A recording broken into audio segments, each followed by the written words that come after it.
В Якутии закончились деньги на выплаты участникам путинской войны. ИО министра финансов Иван Алексеев в одной из передач заявил, что главная причина – невозможность заранее рассчитать бюджет. То есть заманивать людей подписывать контракты можно было, а вот реально понимать последствия для региональной казны нет. Министр поспешил успокоить, что средства уже нашлись и выплаты вскоре возобновятся.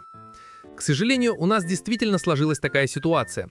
Однако правительство провело работу, необходимые средства изысканы, на днях выйдет распоряжение и все выплаты будут сделаны, заявил руководитель Минфина Якутии. Скорее речь может идти как о единовременных республиканских компенсациях за контракт с Минобороны, так и о выплатах за ранения.